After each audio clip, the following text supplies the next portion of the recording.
Good afternoon, everyone. Thank you very much for giving me the opportunity to present my research article entitled Portraying TPACK ELT Journey Through WOS Lens Bibliometric Analysis. My name is Afif Ikhwan Muslimin, an academic staff from UIN Mataram. The content of this presentation contains these things. The first is introductions, the second is objectives, and then the third is the method, and the fourth is finding and discussions, and the last one is conclusions. Let's go to the introductions.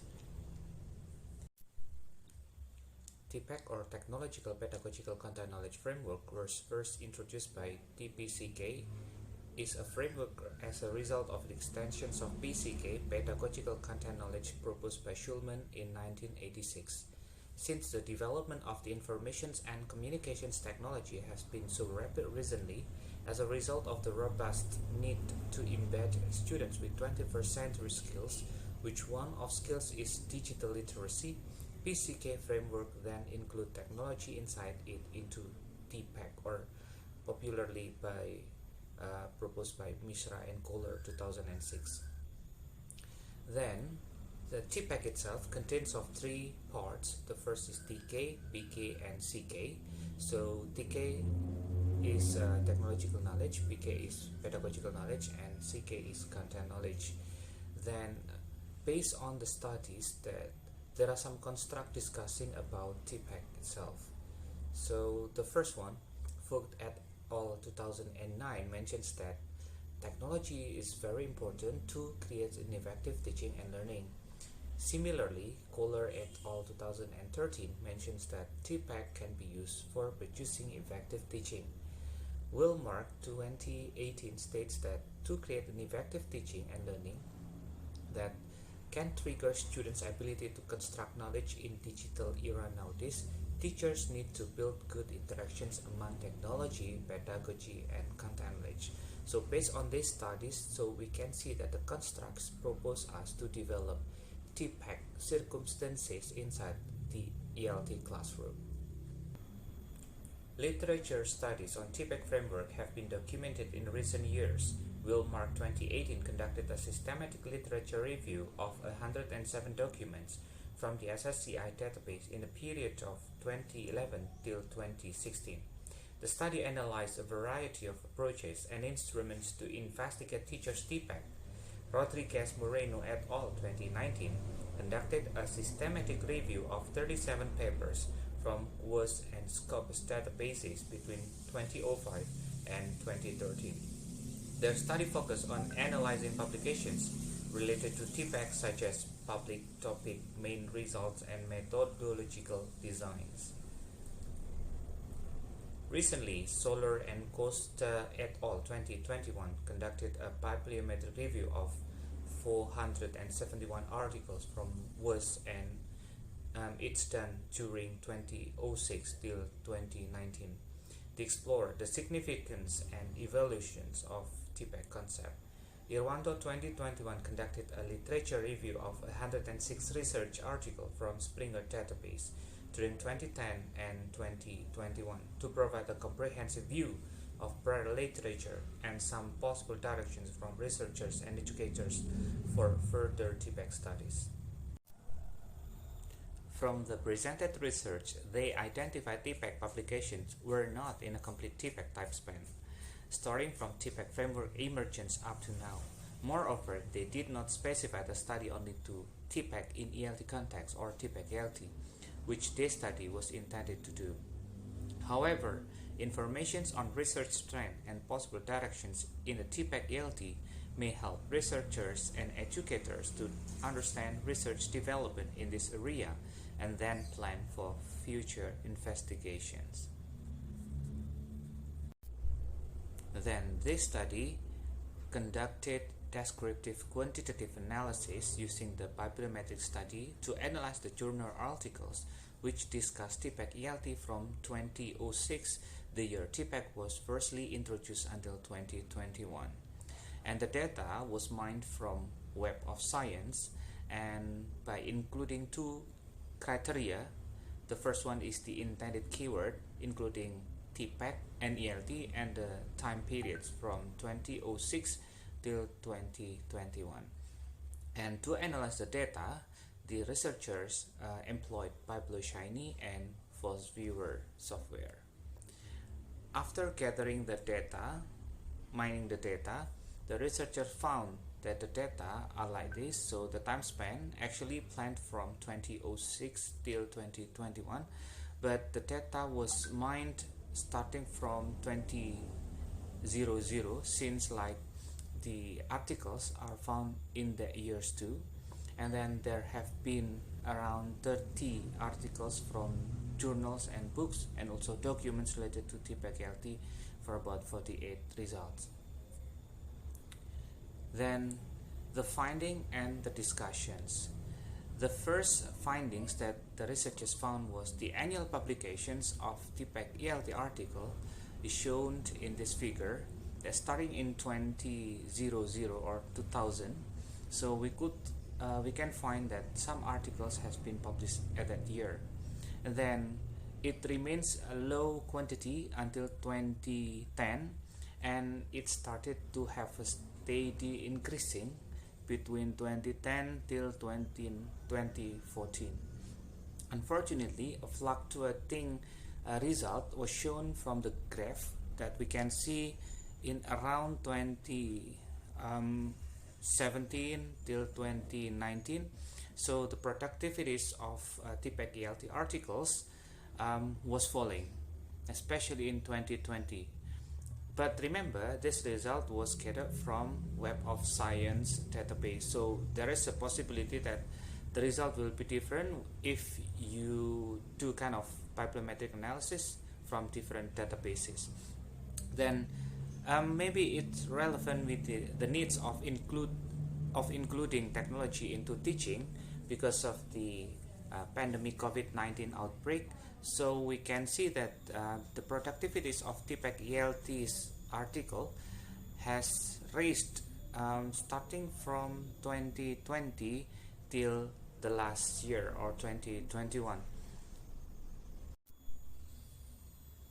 Reviewing the productivities of the TPACK ELT articles based on countries, so we can see that China was the first most productive countries related to TPACK ELT's publications. So we can see that there have been around 27 articles have been published by China, and then Indonesia was situated in the 10th. So we have 10th most productive countries related to TPACK ELT articles. So here we can see that Indonesia should be more productive in the next year, since we know that many Indonesian practitioners, academicians, and researchers in ELT's area, they also touch their research with the touch of technology. So maybe they can have a kind of approach to the TPACK ELT's context.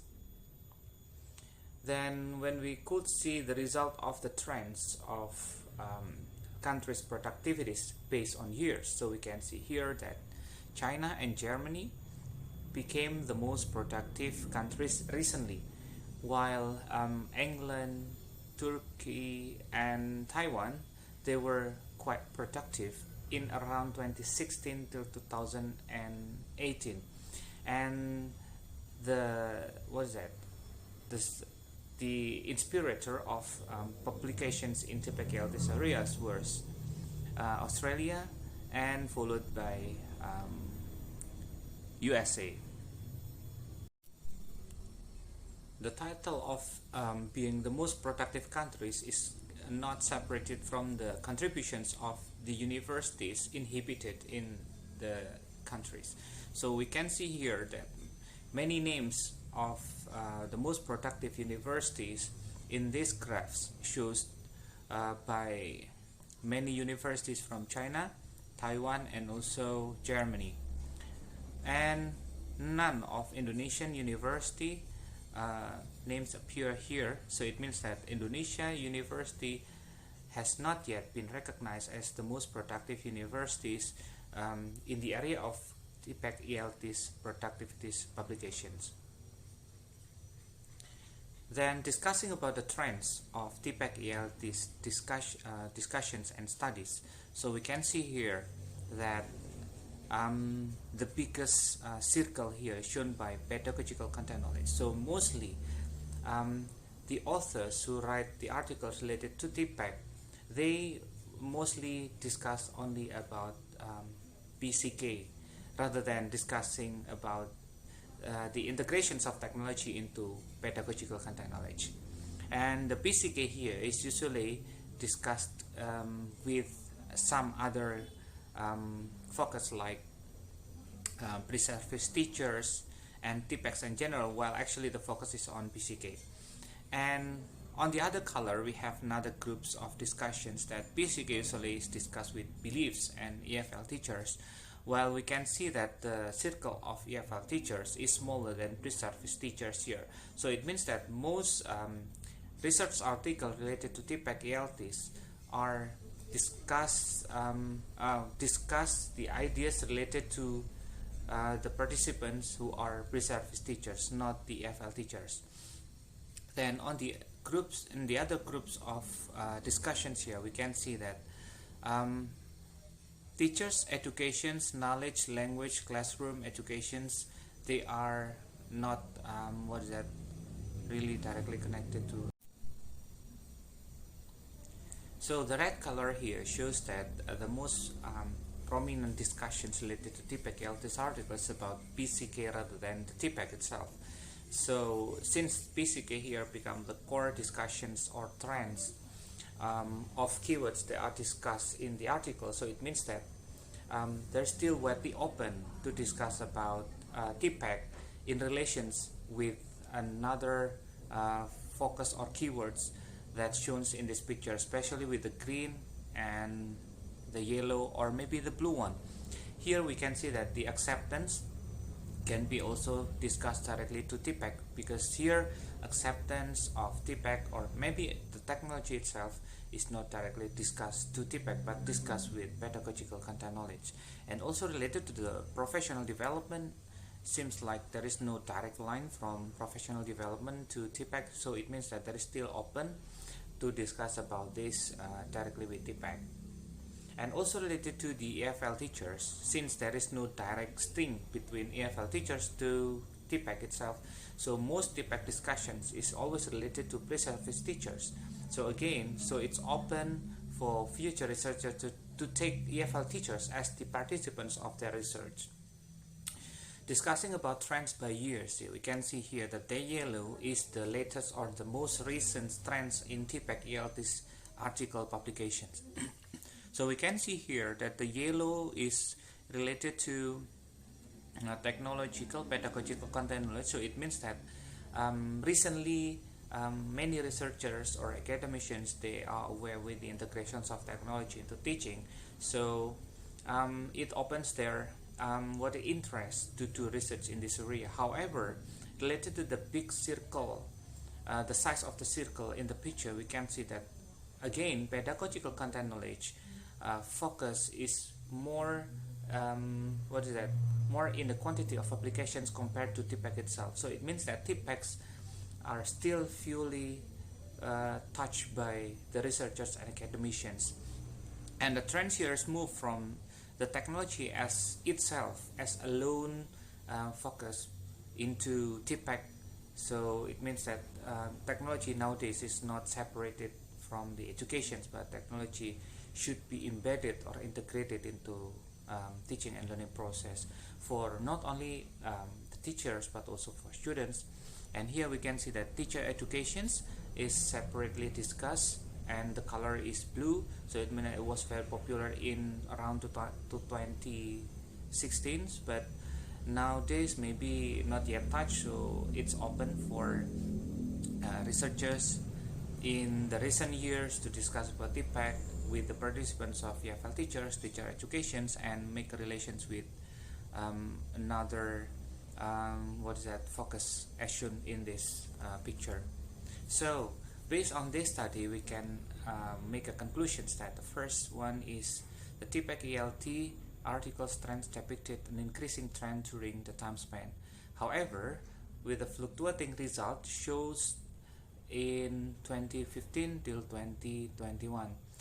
And based on the data mining, we could find only 78 articles. So it means that compared to the populations of the world, so it means that these articles were quite few. So it means that it's open opportunities for researchers to publish their article in Web of Science journals.